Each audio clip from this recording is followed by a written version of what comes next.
আমি পাশের বাসার এক আন্টিকে শুধু বলেছি, আন্টি আপনাদের বাসায় যে গতকাল একটা মেয়ে এসেছিল সেই মেয়েটাকে। আলহামদুলিল্লাহ এখন আমায় এলাকার কেউ দেখতে পারে না। রাস্তা দিয়ে হাঁটলে মেয়েরা ফিস ফিস করে বলে, এই লুচু জয় আসছে, সবাই সাবধান। বাসায় এসে উপস্থিত হতেই আম্মা ঝাড়ু হাতে দৌড়ানি দিছে। দৌড়াতে গিয়ে হুচট খেয়ে পরে গিয়ে ব্যথা পেয়েছি, তবুও আবার নির্লজ্জের মতো বাসায় এসেছি। আম্মা তখন হুঙ্কার দিয়ে বলল, তুই কেন এই বাসায়? আমি তখন বললাম, আমার বাপের বাসায় আমি এসেছি। তখন তিনি বললেন, খবরদার, মুখের উপর কথা বললে তোর মুখ সেলাই করে দিব। আমি তখন বললাম, আমি কি করেছি সেটা তো বলবে। তখন তিনি বললেন, বলার মতন মুখ তুই রেখেছিস? ছি, আমি ভাবতে পারিনি আমার পেটের সন্তান হয়ে তুই এমন একটা কাজ করবি। আমি তখন বললাম, আজব ব্যাপার, কি করলাম সেটাই তো জানি না, সবাই শুধু উল্টাপাল্টা বলেই যাচ্ছে। তখন তিনি বললেন, তুই পাশের বাসায় বেড়াতে আসা মেয়েটাকে কি বলেছিস? আমি তখন বললাম, কিছু না।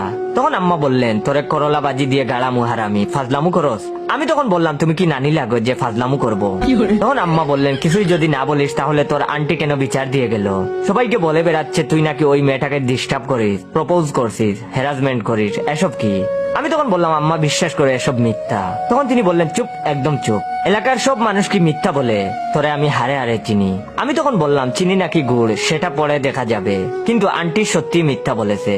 তখন আম্মা বললেন, আন্টি কেন মিথ্যা বলবে? আমি তখন বললাম, কারণ উনার ছোট মেয়ে মারিয়াকে আমি পছন্দ করি, আর এটা উনি মানতে পারেন না।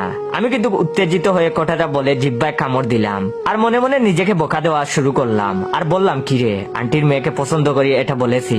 আম্মা তখন ব্রু কুচকে বলল, তোর চরিত্রের এত অধঃপতন। আমি তখন বললাম, আম্মা ভুল বুঝছো না। তখন আম্মা বললেন, বের হ বাসা থেকে।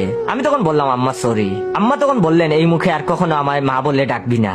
বলেই আম্মা আবার ঝাড়ু হাতে দৌড়ানি দিয়েছে।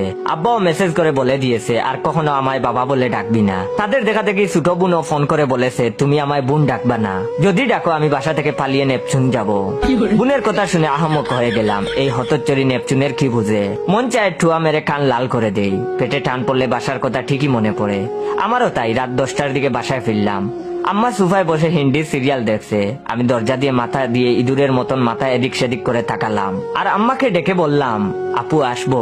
তখন আম্মা বললেন, তুই আবার এসেছিস? আর ওয়েট, আপু কাকে বললি? আমি তখন বললাম, তুমিই তো বলেছো তোমায় যেন মা না ডাকি। তখন তিনি বললেন, তাই বলে আপু, তোর মাথায় কি সমস্যা? তখন আমি বললাম, সরি খালা, খালা বাদ দিবে, ক্ষুধা লাগছে।